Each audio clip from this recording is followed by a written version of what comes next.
Have you been stuck in bronze, silver, or gold for season after season? I know that for the vast majority of players, these ranks feel like ELO hell, with no matter what you do, you simply can't get out of these ranks and you feel stuck, unable to climb. Maybe there's no semblance of teamwork or synergy, or time and time again you have smurfs, levers, and you feel like you have no control over the wins and losses in each and every game. That being said, I've personally helped players get to Plat again and again, and many of them share some fundamental problems that we're going to be breaking down in this video. So, to supplement that, let's run down the top 10 tips that can help you get to Plat as quickly as possible, and break down what you can do to overcome some of the fundamental mistakes, or how you can have enough impact to carry the people that simply don't put in the effort, don't have the impact, or don't care about winning the game in the same way that you do. With all that being said, let's just jump right into it, shall we? Now, kicking it off with tip number 1, the vast majority of players at these ranks are not mechanically honed. At Overwatch's core, it's still fundamentally a shooter, and as such, you need the mechanical skills to match. I don't care if you're a tank player, a support player, or a DPS player, your mechanics need to be at a certain level in order to climb. To prove my point on this, many players will end up in the Plat rank simply coming from other games with only their mechanical skill to back them, with no other aspects about Overwatch known. While I know it's incredibly easy just to watch videos and think that you could outthink your way to a certain rank, do not neglect mechanical skill, because mechanical skill definitely matters for a large portion of your overall rank, particularly for DPS, off tank, and off support. Anyways, let's move on to number 2, and this is another one that I see a lot over and over again, is people don't understand the cooldowns for every hero in the game. And I know that that might seem like a lot, that might seem overwhelming to some players, but honestly, the vast majority of the players in Plat, Diamond, Masters, and Grandmaster, they really know the cooldowns for every single hero in the entire game. They know how long it's going to be before a Doomfist can punches them again. They know how long it's going to be if they bait out a McCree flash. How long is it going to be until he has another one? How aggressive can you push up on a Roadhog after you use Took? They know these, and they might not know it off the top of their head, the numbers, but they have a feel for it. This is a big part of game sense. If you could understand exactly when the enemy is weak, when they don't have these skills. If you play as in the Zarya already has her bubbles, but she doesn't have her bubble for another 3, 4, 5 seconds, that's extra time in the clock that you could have punished that Zarya. Trying to make sure that you become familiar with all the characters and all their cooldowns, and just playing the game more and trying to really think about, test yourself, you know? Try to be more aggressive, try to understand when the enemy has these cooldowns, and eventually you will learn each and every cooldown. You will understand when these cooldowns are offline, and it will allow you to utilize your time better. It will allow you to punish enemies that much more effectively. Now, let's move on to number 3. This is one that's really big. I see a lot, particularly in the gold rank more than the silver and bronze rank. But this comes down to, are you too aggressive or are you not aggressive enough? Typically, many players are simply not aggressive enough. They're not utilizing the space that enemies are giving because, frankly, enemies give tons of space, especially at low ranks. Tanks don't take space. People don't hold space. People don't threaten you for taking the high ground. You could do all kinds of stuff. Try to understand exactly when you're being overly aggressive and you're feeding, but at the same time, understand that there could be a lot of different situations where you could be much more aggressive. Let's say you're a Reaper. You could be much more aggressive on the tanks. You could be a soldier. You could take that high ground. You could be an Ana. You could go on the flank and look for these fat nades. There's a lot of situations where you could be hyper aggressive, and that's something that you see if people smurf in that rank. You see just how aggressive they are. For those of you who understand the first 2 pieces, the cooldowns on every hero, and you make yourself mechanically honed to a certain level, you can be far more aggressive than the people at your rank. If you have better mechanics than them, and you have the game sense to understand cooldowns and all those things, you could be very aggressive, and that's usually what you see if you ever see a smurf. Like I said before, it almost feels like they're weaving in and out of combat, just killing everybody, and that's what they are being extremely aggressive because they understand the tempo, they understand when and where they can try to go for things, and they are mechanically competent and they're confident in their own abilities. Now let's move on to number 4. Before we get to that, really quickly, I need to tell you about GameLeap.com. We're the #1 educational platform that you'll find anywhere, and I'm going to break it down more later on in the video, but for now, hope you enjoy. This is one that's really problematic, and this is when you do not swap or adapt when you're being farmed. So if you're getting killed over and over again by the same player, I don't care if it's a smurf, I don't care if it's just someone out your rank having a good game, it doesn't matter. You need to be watching through the kill cams, understanding how you died, what is the enemy doing. Maybe the Doomfist is sitting up in the exact same place.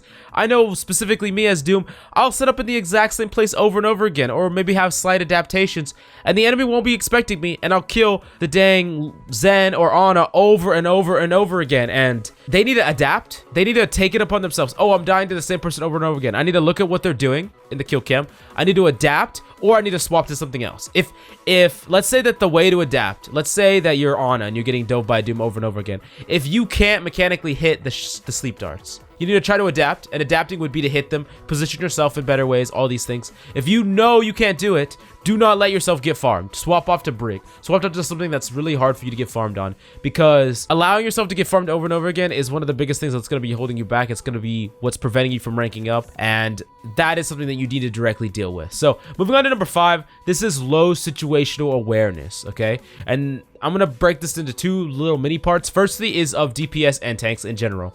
Tanks that are across the map asking for heals. Genjis that are on the flank, you know, McCrees that are doing their own thing, and they want heals, they ask for heals. They don't have situational awareness about what your healers are. If you're a tank or a DPS player, you need to understand where your supports are. Keep in mind that there is a line of sight between you and them if they're a ranged healer. You need to understand that they can only heal you if you're in their line of sight. And if there's something like a Mora or a Lucio, you really need to be close to them or they can't heal you at all. You don't want the Mora to have to fade all the way over across the map to come heal you, because that puts her in danger. Understanding what your healers are, and then for you healers, if you have DPSs that are playing in a certain way to get ult charge, but they're playing close to you, they're trying to play in your LOS, understand when they're coming back to you. I can't tell you how many times that I've been playing on an ult, or my friends have, and I've been watching them, and they'll come back to their healers, and the healers will be tunnel vision doing something else. They'll be DPSing, they'll be healing a tank that has like 80% health right off the bat, and they're at, I don't know, 5% health, coming back to their healers, expecting heals, peeking a corner, expecting heals at critical, spamming I need healing, and the healer just completely ignores them. They die to a Mora orb, they get chased down by a tracer. If they had a little bit of support at that moment, they could have lived. So this is situational awareness, and this goes to the healers and people who aren't healers. Understanding the capabilities of your team, understanding when you need to be healing, and paying attention. It all comes down to this, and this is something that even a little bit of this goes a long way. Now let's move on to number 6. So number 6 is positioning, and I've told people time and time again, it's actually really hard to make a positioning guide. People keep asking me about positioning guides, and the thing about positioning is positioning subjective, right? In order to understand how to position the best, it depends on what the enemy's playing, it depends on what you're playing, it depends on what characters your team is playing, the map. There's so many different factors that go into positioning. What you should really try to understand with positioning, though, is you want to make it as hard as possible for the enemy team to punish you, but at the same time, you want to be doing your job the most effective as you can, okay? So it's particularly with supports, you want to be playing around natural cover, you want to be playing the high ground. DPS want to be playing in places where they have retreat places that they can go to. They can easily go back to their team or get peel. Tanks want to be playing and taking space, but at the same time, they want to make sure that they're not out of LOS. All these factors go into positioning. If you really want to see a positioning in-depth guide, I'll do my best to make it. I know I told you it's really hard to make, but I could try to do it for specific maps, or I could do positioning VOD reviews to help you understand how to positioning like a god. So definitely, if you want to see that, smash the like button and let me know in the comments down below. Anyways, let's move on to number 7. I know I just talked about it, but it's something that I see a lot of gold, bronze, silver players do. They don't use natural cover. And I know you want to play behind the Rhine shield. You want to play behind your Zarya. You want to play behind these barriers that your team bring up, but the thing is, they're not actually that reliable. The one true reliable place that you can save yourself from, the one true reliable source of cover, is natural cover. This is walls, this is boxes, this is anything on the map that you can use for natural cover. And I know it's really easy to kind of lose sight of natural cover because of your movement abilities or because of the fact that your tanks provide some sort of cover, but if you're close to these covers, you can always escape from danger. Something that I've heard before stated, and I hope this might help you a little bit, is imagine if at any time a McCree can high noon, right? He's up above, he's anywhere. A McCree can high noon. Are you in a place where you could easily hide behind natural cover? Are you gonna get killed by that high noon? Think about it another way. Think about it any time a diva bomb is thrown randomly above you. What are you gonna do? Are you gonna be able to hide behind natural cover? Are you gonna be able to get out of that diva bomb's LOS? These are important things to understand. It's natural cover is the most reliable, and you can really abuse natural cover by jiggle peeking your body. I'm gonna get more in depth about this in the how to get to masters video, but just understand that you really need to try to use natural cover to much more effectiveness, because I guarantee you're not using it even remotely close to how much you should be using it, okay? Now let's move on to number 8. This is not adapting to the situation. We talked about adapting to getting farmed, don't swap. But what I'm talking about too, adapting to the situation, is I understand. Bronze, silver, gold. There are so many games that are like non-games. You have players that don't try. You have players that don't know right from left, you know? You have players that might go AFK for a minute, come back, do this, do that. There's so many different factors. And you could be complaining. I mean, I can't tell you how many messages I get from my teammates. They don't understand this. They don't understand this concept. I don't know what to do here. I don't know what to do here. And you could blame people all you want, sure. But what actually creates a plat level player, right, is you need to be able to adapt to your situation in rank. If your situation is something like, it's craziness, you have a monkey and a roadhog, you have 2 DPS that can't kill anything, and you're a support and you don't know what to do. Adapt to your situation. Try to find a way to have impact. Maybe swap to Lucio and go try to DPS. Maybe swap to Ana and try to bring value that way. Try to pocket the only player on your team that's actually doing anything as Mercy. There's so many different things that you can do to try to adapt to each and every situation, and you will see this a lot from all ranks. I mean, you have to do this in literally every single rank. Not every game is going to be remotely similar to one another. I mean, you just have to find a way in order to have impact in each and every game you play. And let's say you're playing Zarya with your Reinhardt, but your Reinhardt doesn't know how to push in. He doesn't know how to take space. You keep bubbling him, but he doesn't get you any charge, and there's nothing you could do. You could adapt to this situation by playing Hog. Go playing a flank Hog. You don't have any synergy with your main tank, it doesn't matter. Go get picks. Go find and create space by yourself. So that's adapting to the situation. Adapting to the situation is probably a topic that I could make a whole video over, and I'm really kind of keep it short and sweet here, but just understand that there are so many things that you can do to adapt to your situation, and allowing yourself to get into your head about things aren't the way that I want them to be, so that means this is a loss, or I lost this game even though it's not my fault. There's always something more that you can do, and you definitely need to dig deep and try to find those things. Anyways, let's move on to number 9. This is tunnel vision, and this goes down to a lot of the different things I was talking about, but many players will message me for VOD reviews, private VOD reviews, and I used to do some VOD reviews all the time. I've done hundreds and hundreds of individual VOD reviews, and people would message me and show me, and they said, I did everything I could. I had really good healing. I did this, I did that. They'll say all these things about why they should have won, and they'll send me a VOD, and they'll completely tunnel vision and make the same mistakes fight after fight. I've done a VOD review over a Baptiste who would constantly throw his lamp in the open, and it would get destroyed within the first couple seconds of it being deployed. And in his mind, his team didn't utilize what he was doing, how much healing he was adding to each and every team fight, but honestly, he was completely tunnel visioning. And it's super easy to tunnel vision. You could do it as a DPS, you could do it as a tank. Getting into the mindset of hard tunnel visioning a person, an objective, a payload, it's so easy. And you could tunnel vision your own stats, you could tunnel vision one DPS on the enemy team. There's so many different things you could do. Sometimes it's better if you have multiple fights where you feel like things are not going so good. Maybe you only have a couple minutes left. Close your eyes, breathe deeply, give yourself whatever you need to reset your mind. Reset and go back into the next fight all ready to go with a new set of eyes, because sometimes you tunnel vision too hard and you get into your head about things, and it almost becomes a self-fulfilling prophecy with the loss. You think that you get that thing in your mind where it's like, maybe this game is a loss, maybe this game is a loss, and then you just start doing the same thing over and over and over again, and then you almost ensure that loss. Now moving on to the 10th and final thing. This is so important. This goes back to the mechanically honed, understanding cooldowns for characters, things like that. Character mastery. Now, I'm not telling you to one-trick a character, because I don't think that's conducive for you winning each and every game, but you need to try to find character mastery. Find the character that you like the best, find the character that's applicable to the most scenarios, practice that character as much as possible, and become a master of that character. Honestly, for the lower ranks, meta doesn't matter.